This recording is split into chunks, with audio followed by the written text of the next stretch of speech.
certainly will. We're very, very happy to have from sunny California, and it's really early for her. You guys, so we need to appreciate that as well.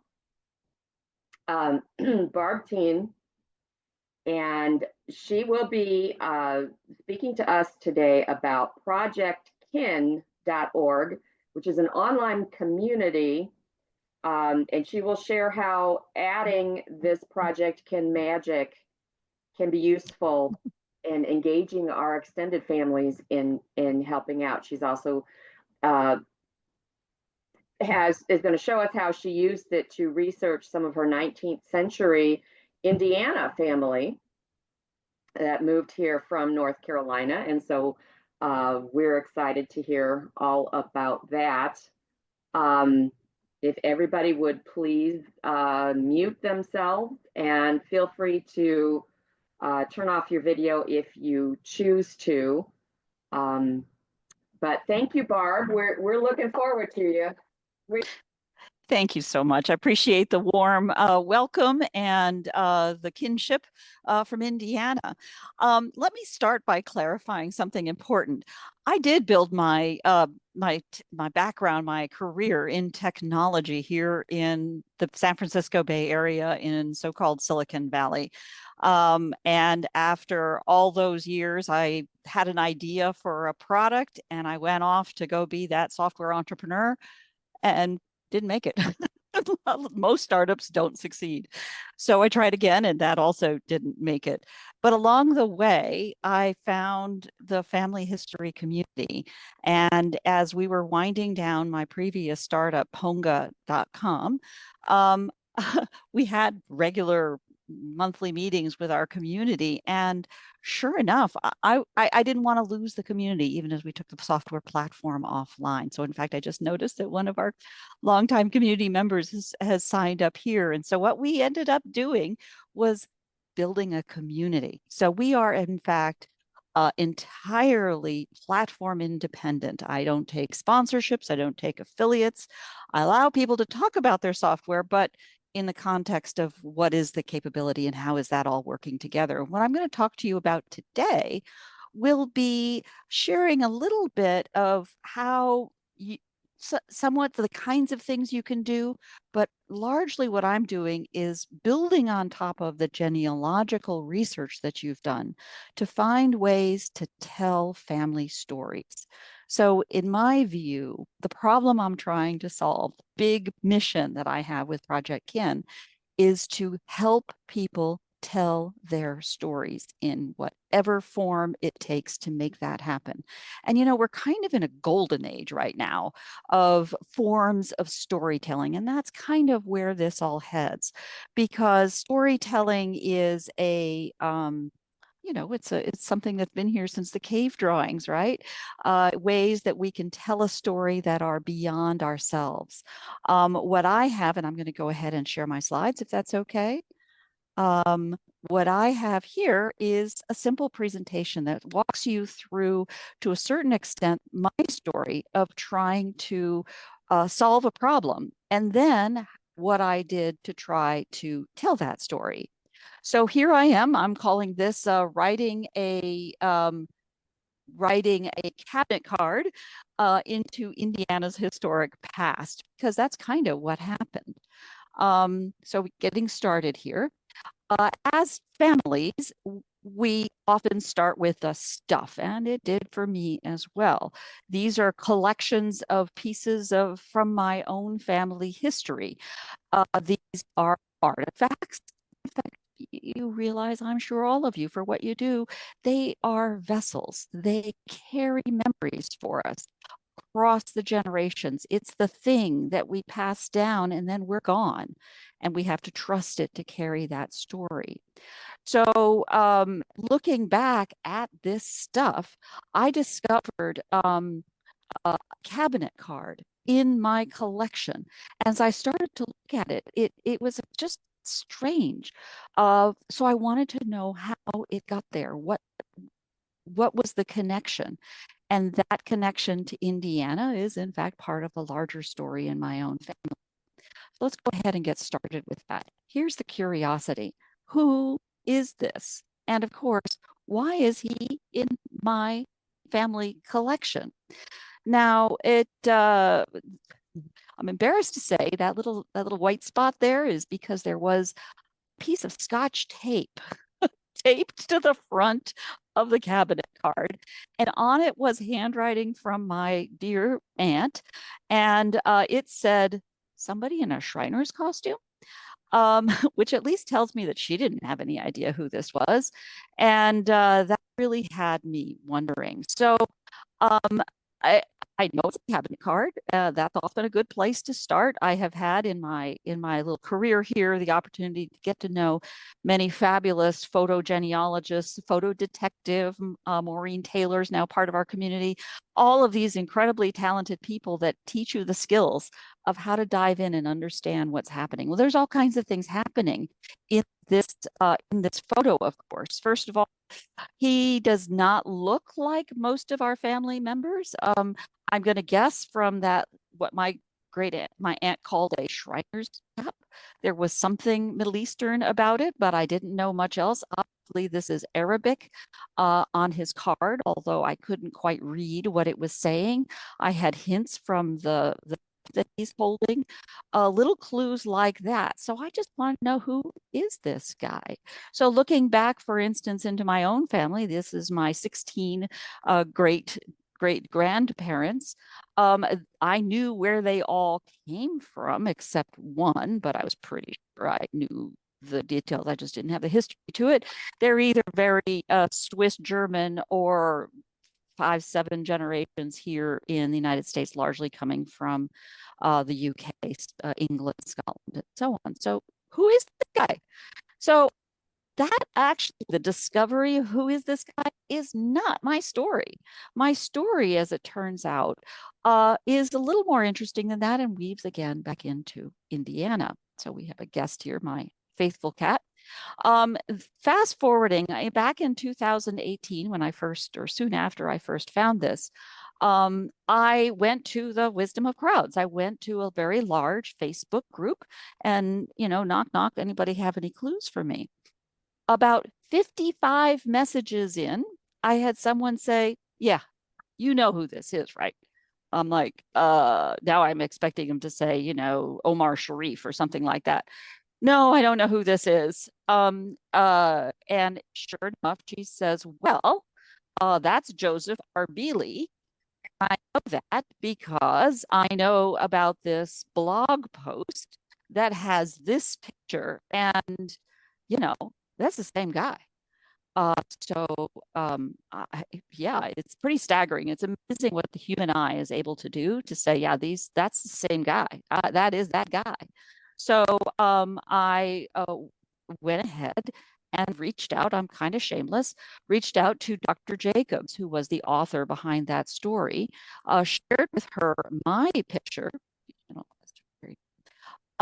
shared with her my picture, and she said, "Why, yeah, certainly that is the guy."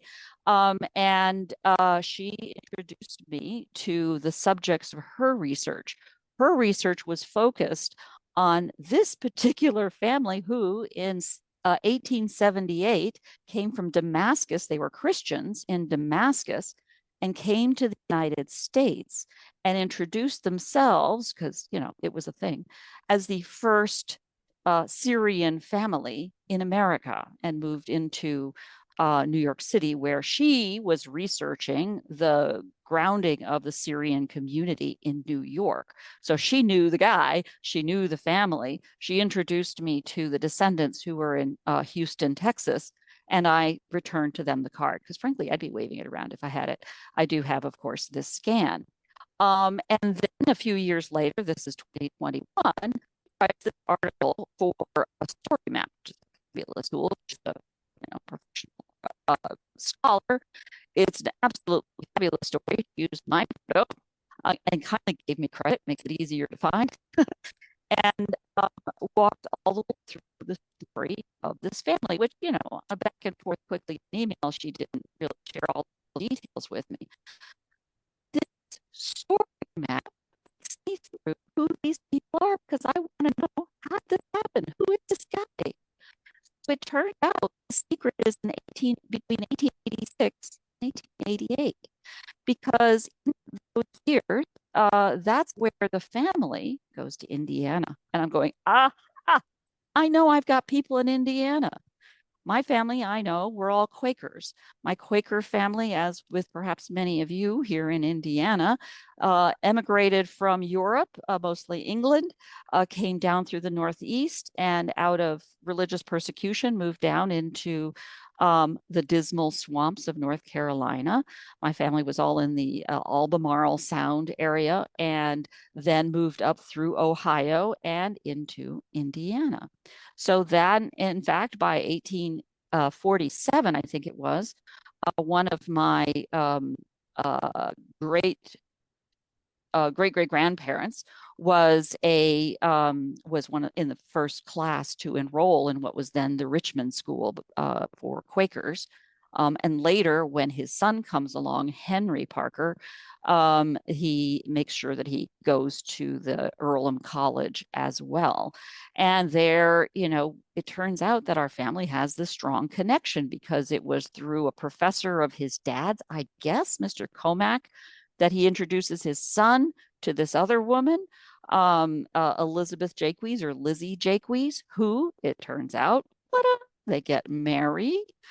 They have a happy life in Indiana, and remain married and happy, forever and ever. This is their golden wedding anniversary in 1937, 50 years after 1887 when they married. So how did the connection? Well, I don't really know, to be honest. I wish I could get to Richmond to go and explore the archives at Earlham College. I do know that Lizzie was an intense scrapbooker. This album, which is in my collection now, included letters. It was started in 1884 when she was just 19. It has all of these delightful letters and cards, and for whatever reason, handwritten transcriptions of obituaries that are also copied and printed in there with no dates and newspapers, which is odd. But there is this letter, and it appears to be to a friend, a school chum, to Henry Parker, in which page 2, speaking of Earlham. So clearly they were in Earlham together. It goes on to make reference to Professor Comack, whom we know, and it's basically, I said, I thought he had passed by now, which tells me he was in fact much older. And that brought the two of them together. So did they know Arbeely's sons who were there at the same time? I don't know, but gosh, it feels like it, doesn't it? I look forward to digging into the records at Earlham. Someday, you, Indiana, are on my bucket list to go visit, to go find out. So it makes a good story. I've got this guy, Joseph Arbeely, who leaves his homeland to come to America in the late 19th century, 1878, in the middle of the Industrial Revolution. I've got this story keeping great-grandmother who's like digging into everything. I don't know, because I wasn't paying enough attention at the time, if this cabinet card was also stuffed in that album. I think it was, but I'm not sure. I've asked all my cousins. Actually, none of my cousins had ever seen it, which is also curious. And yet it ends up in my family. Clearly my aunt saw it because that was her handwriting. But I don't know that. I think there's a key lesson to be had here, is that our Quaker roots have these historical and international connections today. So then I was faced, and this takes me to my Projectkin. How do I tell this story? Especially when I don't have all the facts yet. I could just wait till I get all the facts, but as all of you know, as family historians, the I'll just wait is not usually the right answer. So I wanted to leverage the pieces that I knew, and honestly, kind of the journey. So I felt like the journey was a fun part. And I'm a very visual person, as my Projectkin people will know. I wanted to find a way to take all of the stuff that I was collecting on my desk and share that, for starters, because right now it's like a yarn map. you know, the kinds of things that you have in a you know, police procedurals.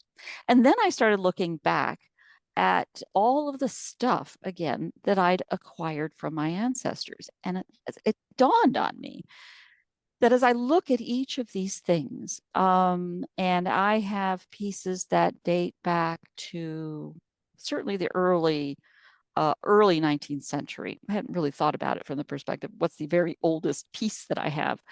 Um, but so many of them are, in fact, at the time, the latest cool tech that was possible. The biggest rock for me, the touchstone that has held me together, has been this one. I can't tell if you can see that. It's probably a little blurry. It is the book that's right here, Harder and Allied Families. That was the book my grandmother wrote in self-published 100 copies of in 1948.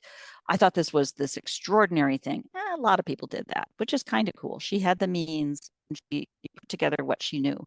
And it is a charming piece of time because everybody lived, you know, it's like after every several paragraphs of begats, she then enters with, and they live strong, productive lives.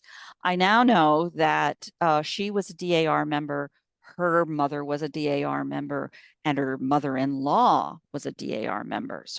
And the DAR didn't even start until 1890. So this tells me they were the members very early, and it was probably a very, very big deal to them.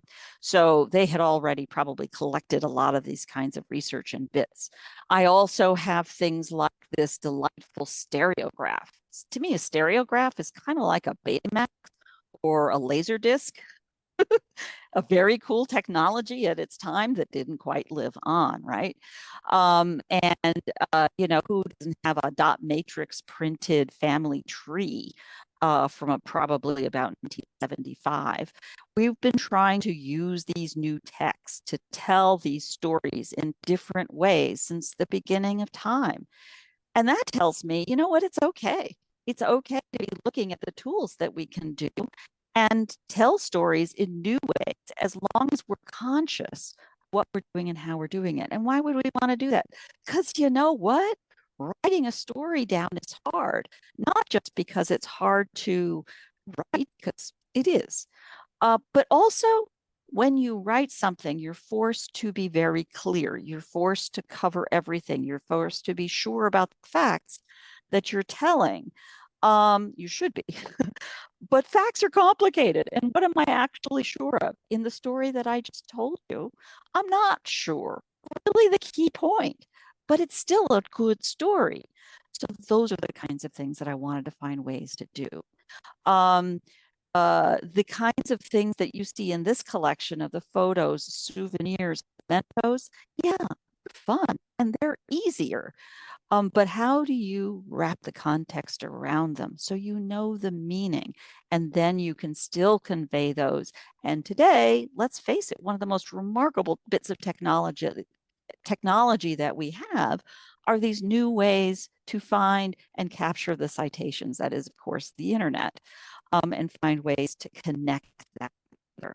So in that way, I tend to think of this as an absolutely golden age for storytelling. And to cover that range of forms of storytelling, I think of these as projects. And that's why I call this Projectkin. We can produce books. Yeah, we're using technology to do that. Everything from Kindle and Blurb and Lulu, and I forget all the different names. Film, you know, producing a film may back in the day have been a show and tell, and then it turns into a slideshow. And then we've got things that are slideshows with voiceovers and cassette tapes. And now we can go to something that is recorded entirely at our desktops and shared in afternoon after a Zoom recording.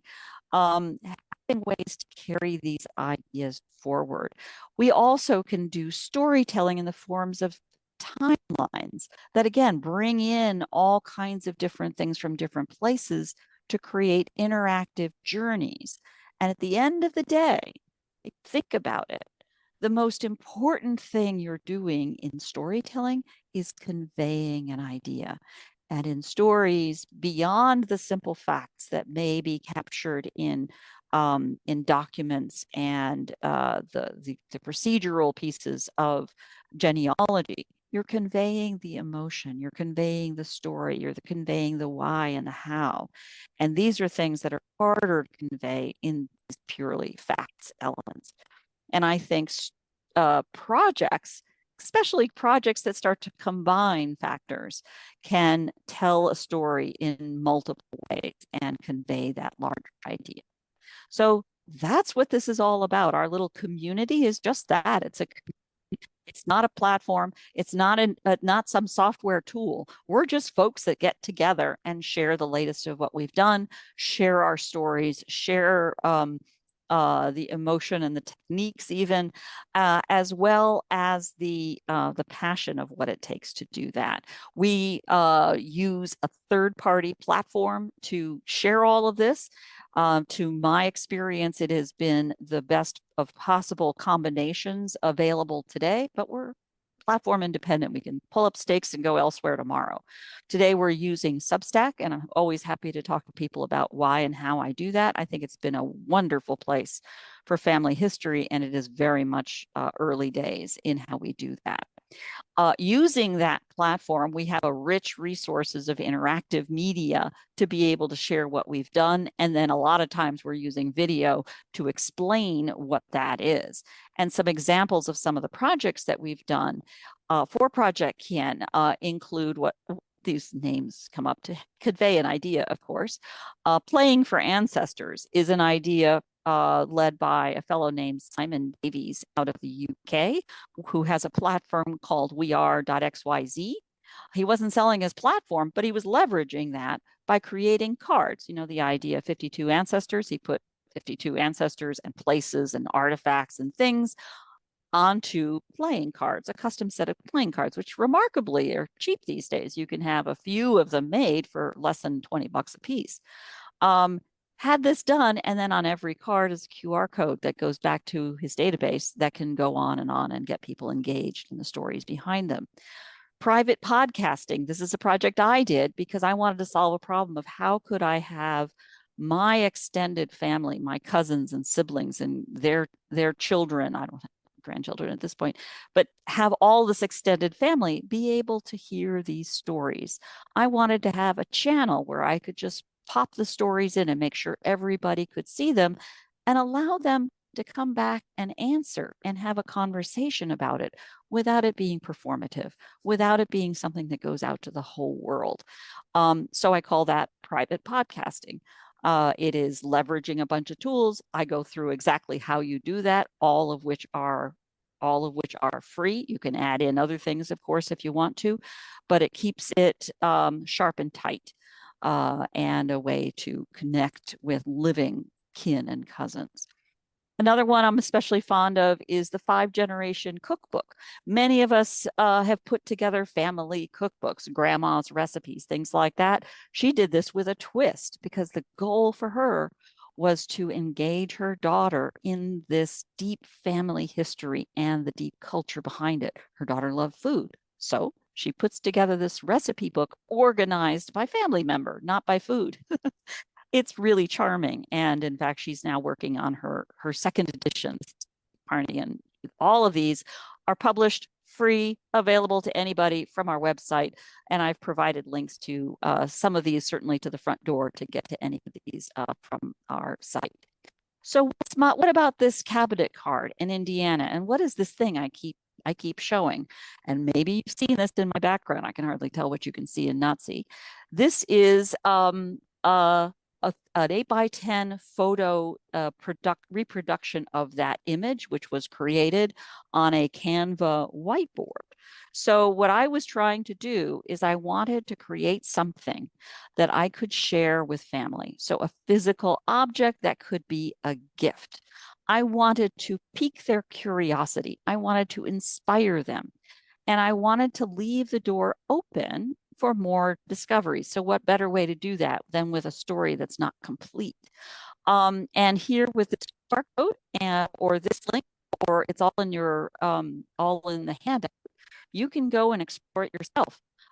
It is a whiteboard using the technology from Canva. Frankly, it could be some other product. That one allows me to share this completely for free. And truth be told, this whole version is another project. This is the second time I've done this project. The first time I did the project is described in a project recipe called something like Storytelling Two Ways. And I did that because I had these goals and I was taking it as a gift to visit my brother, who has a beach house in the Outer Banks of North Carolina. As many of you may know, the Outer Banks of North Carolina is the ocean side of the Albemarle Sound in North Carolina, which is the area where many Quakers first came to get away from the religious persecution up in New England. And we had many ancestors there as early as the very late 17th century. My brother had no idea, so I wanted to tell that story. And I wanted to do it in a way that wasn't pedantic, that just, piqued their interest and pulled them in. And quite frankly, because I didn't have all of the research and I didn't really trust what I did have, and I had a lot more work to do. So that's what I did. I created one of these, and it's got a little QR code.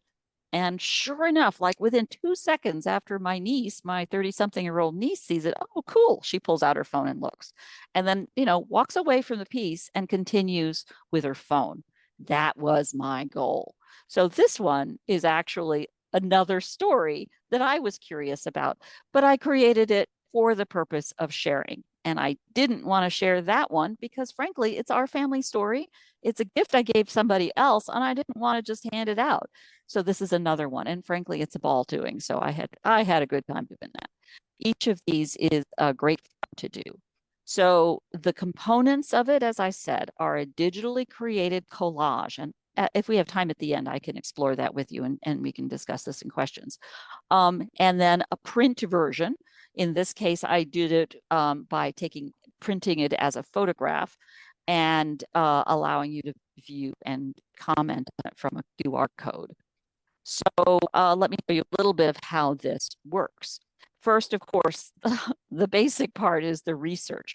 I had my grandmother's book, but as you can see from the language here, a lot of this is told in the tone in which she would be chatting with grandchildren or something.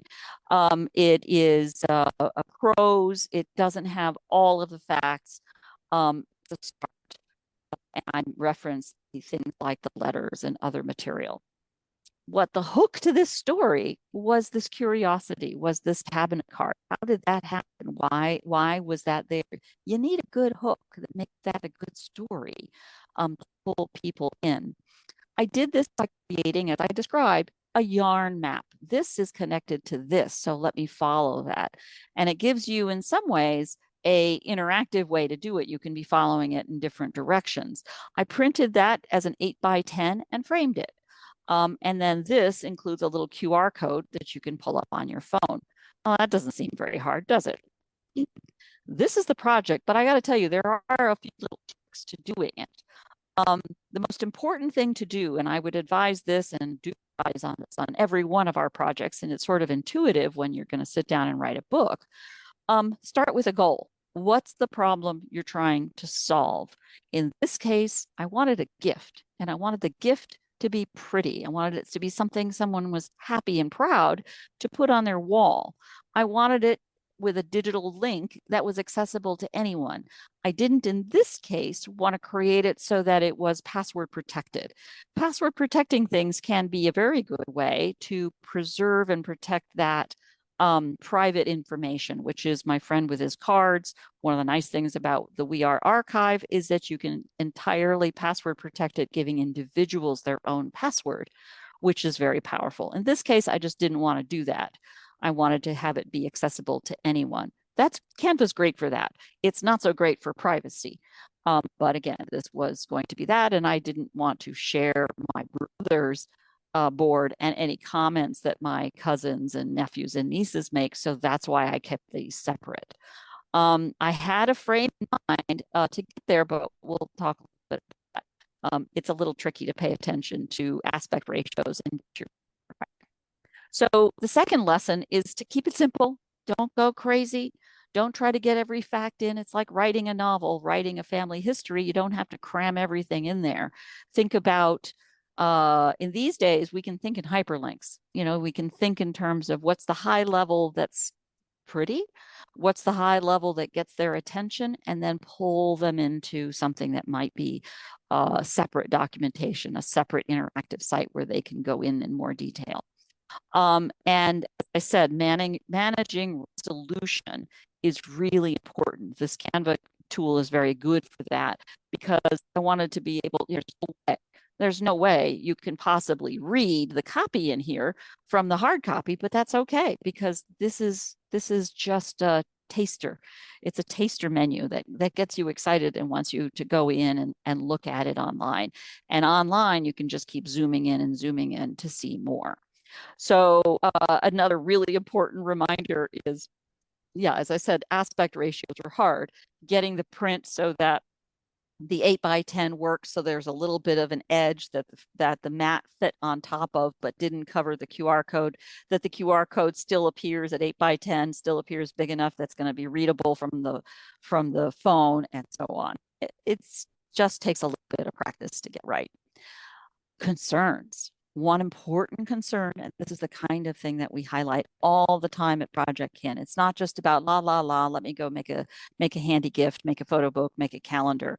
Those are great, but where are you archiving this? Where is the digital asset? Where is the protection to make sure that what you're doing isn't just a fly-by-night and a goodbye? It is carried forward as something that becomes an artifact passed down. In this case, I have preserved artifacts in folders, digital folders that are backed up and archived. It does not preserve the interactive of the platform coming out of Canva, because I'm not Canva and I can't control that. It's not ideal, but it is a reasonable balance for my purposes and what I'm trying to accomplish. Privacy. I shared a little bit of this earlier by insisting that I have something that anybody can come along with a QR code and read, means, including all of you, by the way, means that it's not private. And is that a concern? Well, I'm not sharing any information about living people in here. I've been very careful in what is presented. And again, this one I designed specifically for sharing at situations like this one. So I'm especially pleased to have this opportunity, but you balance it. Another phrase about all the time at Projectkin is, don't let the perfect be the enemy of the good. Go ahead and get started. Go ahead and experiment. Be mindful of where you're investing your time and how you go forward, but go ahead and get started. So this is the handout that I prepared for you, and it's probably been distributed. You may already be playing with it. I can't tell from here. From that QR code, this is a link that takes you there. This is the recipe, the project recipe, which is a principle that we use in a lot of our projects here at Projectkin. And it basically follows the model of the New York Times cookbook, Cooking, which is one of my favorites.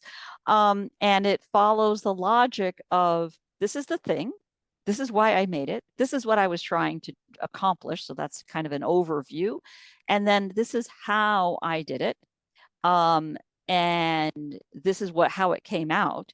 But if I were to do it again, this is what I would do differently. That tends to be one of the most valuable things. And this whole project is actually part 2. It's a second make of what is documented in this project recipe. I decided to go ahead and leave it there for you exactly as it was from the original, so that you have some sense of it. At least I think that's what I did. It's there for you to explore as a project recipe. I've scripted it for links that go back to my own family materials. So that's my presentation. I wanted to zip through this quickly enough so that we had time for questions. So if it's okay, I'm going to stop my share so I can see you, and we can open it up to questions. Well, thank you so much. That was incredibly, oh gosh, so much information. But I have a question. You talked about the We Are platform. Yep. that you put it on. Now, is that weare.xyz? Yes. Yes, that's exactly right. Can you talk just a little bit about that? I actually saw a presentation on that day before yesterday, and Uh-huh. I want to see if I can't get him to do a presentation for us and explain it. But can you just, because I Sure. never heard of it, I had never heard of it Sure. until 2 days ago, and then here this is what you did all of this on. And actually, this project I did on Canva. Oh, This is simply Canva. The project that I mentioned with that one was the Playing for Ancestors. And he talks about the We Are platform briefly there. We Are, and I am a user, so I use it for my own family collection. It is a fundamentally an archive. It is a family, a very specifically designed, an archive that's very specifically designed for the task of genealogy, by genealogists and focused that way. And the the structure to it is based on really a database that's happening in the back end. So you can start by importing your GEDCOM file. And from importing your GEDCOM file, it creates a family tree. You have a collection of documents and you can put them into the documents, and now you can tag them by the ancestors that are mentioned or referenced in there. And then you can go back and forth between the document and the ancestors and then see how you're related. When I talked about my private podcast, the private podcast is really using a Substack as the home. And I invited all of my cousins and family members. And to keep it private, what I did is Substack has a paid model. So I invited all 30 of my nephews and nieces and siblings and so on. I invited them all in and comped them a permanent forever comp level, and then put the fee for monthly service at something like $1 million. Not likely to get takers. And if I do, well, that's a whole different conversation. And then from there, every article I post is full of all of these links that go to my We Are archive. So Substack takes care of all of the back and forth to my cousins, all keeping it private because it's already that way. And then all of the links go back to the We Are archive, which meant I had to give each one of them access, username, password access to another platform. But in exchange for that, I get the privacy of that platform. And the fee for We Are is structured so there is a host, essentially a payer, $50 a year. And then I invite my cousins. Actually, the price on that varies on how many people are using the platform, something like that. But you can find more about them at weare.xyz, if that's helpful. thank you. Right? Cheryl, I saw in the chat that you had a couple of questions. Do you want to unmute and ask those questions yourself? Sure. I was just curious how you acquire some of your items that you have, like the Lizzie's journal and all these other things. How do you actually get people to give those to you? I am the youngest of my generation of first cousins by one, but yeah. And so I also grew up largely overseas outside of the United States and then in Hawaii. When I first moved to the United States, it was the mainland was the first time I really met and got to know my cousins and aunts and uncles and so on. So really out of the goodness of my grandmother's sister, I got to, she introduced me to my cousins in a very positive way.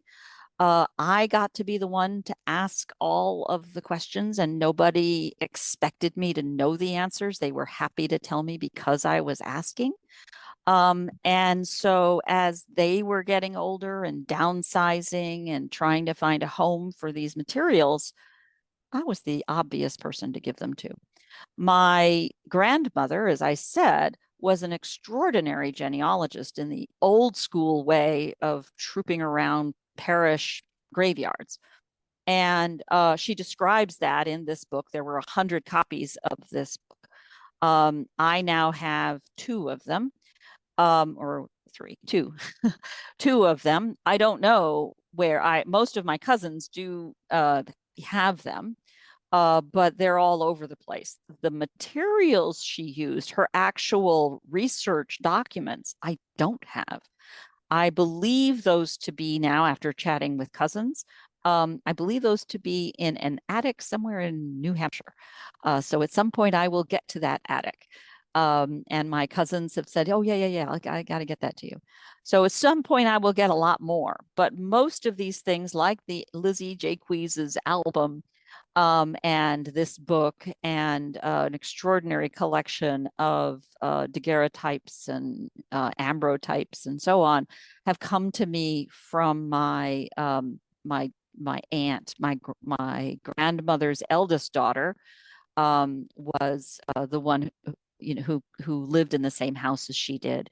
And that's where I have most of these things. It's her son that took the boxes as they moved out, and they have just been so incredibly generous in giving me these artifacts. And now I feel like I am the guardian. They are not mine. They are not objects that are mine. I am the guardian. I am the keeper for now, and I have to be worthy, and I have to pass them to the next generation a little better organized, a little bit more context than I received them. And so that's how I look at it. And they've been gracious to follow up that way. I just got an email from her, one of my cousins. Ask what the other questions in the chat, please.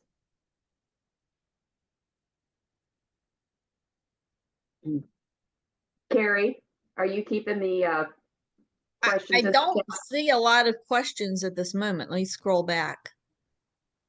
Yeah, no other questions in the chat. That's right it. now. Oh, okay, great. Well, then Cheryl, thank you for the question. May I ask, has anyone had a chance to explore that link for the Canva piece? Let me make you an offer. Oh, Actually, nobody had access to that until this started. So okay. it wasn't something that somebody had access to earlier, so they could have had a chance, and Oh, no. probably didn't want to miss the presentation by doing that. So, but if anybody did, if they can, somebody just mentioned something. It What shows was that? 5 people viewing it right now. Okay, great. Thank you. Well, listen, let me turn that around then and offer you, all of you, the option to reach out to me anytime if you have questions while exploring that. I'd be delighted to help you well after this. And frankly, thank you for sharing it that way, because it allowed me to hold your attention while I went through all of this. We've got a couple of hands up. Carrie? Okay, we have 2 more questions in the chat.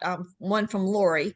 She wanted to know or asked, do you think Lizzie was the original writer of the obituaries? That were as they were submitted, maybe, but honestly, I don't know. I will look at them again with that thought. I had, I don't know if all of you feel this way, but I do feel as though I am not the same person when I'm looking at things 2 years after I discovered them than I was when I first found them. So I keep going back over and over again with like, wait a minute, let me go back again and look at that, because I'm now looking at it with new eyes. So I keep that album, all wrapped up and protected. And every now and then I have to go back in and it's like the unveiling to look again. It's possible. I don't know. And then Tina had a question. I'll let her ask you. Yep. Go ahead. Oh, so first of all, I had the same thought that Carrie had. That was my original thought, that maybe that she loved to write or wrote poetry or something, so the family would give her the duty of writing the obituaries. That was my first thought. But aside from that, I just wanted to know if you're going to be at any of the conferences, Roots Tech, NGS, or IJGS, or I will be at Roots Tech, but remotely. As a matter of fact, as part of our little community, I'm already on Relatives at Roots Tech. So, you know, if you're there, come on in. I'm Barbara Etienne on Relatives at Roots Tech, and I've already found a third cousin. Got some Well, 6,000 people. I own Related Faces, which does facial recognition Oh, on your yes. photographs. Oh, So I I was definitely. wanting to network with you. So we'll do that Oh, offline. We'll yeah, get to it please offline. do. I'll send you Please do. okay. Yeah, well, I just zipped over my startup was Ponga.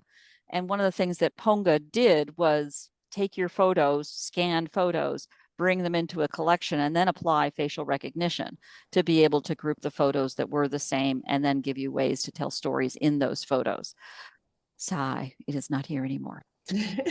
But that's why I did all that scanning. That's how it started.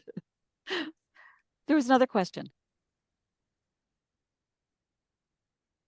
I Let's think, see. Carrie, your hand's up. Oh, that was, I need to lower that. Lori also wanted to comment that she'll be there and would love to chat with you as well.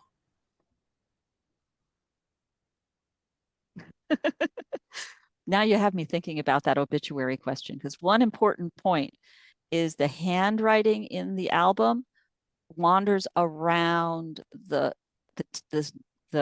pasted in obituaries. So it looks as though the obituaries were pasted first, and then the handwriting, which transcribes the obituaries. So I think that at least, unless, you know, we think about how to take this over there, you scan it. But in the old days, of course, you write it down. I don't know. Mm. Maybe she was checking to see if they got the work right. Who knows? Hey, any other questions or comments from anyone? I just want to thank you, Barbara, for getting up so incredibly early and joining us this morning. And thank you. Thank you. Brilliant, brilliant project. Can't wait to dig into it more deeply. And thank you for sharing. Thank you. You'd all be very welcome to come and visit us at Projectkin. It's entirely free. All you got to do is show up. And even when you want to, not when you don't. So we will be. And of course, for all of our members, this this video and the handout will be available in our member only area in a few days. It takes us a couple of days to, to process and get it up. For those of you who are not members, you can join for $25 a year. And we have dozens of databases where work has already been done in the Northwest Indiana, Lake and Porter County areas, and that's at NWIGS.com. And you can become a member earlier and just dive right into all of our databases that our group has personally volunteer hands put together. All right. Well, thanks again, Barbara. Thank you, everybody, for joining, and we're going to sign out now. Bye. Thank you. Bye-bye.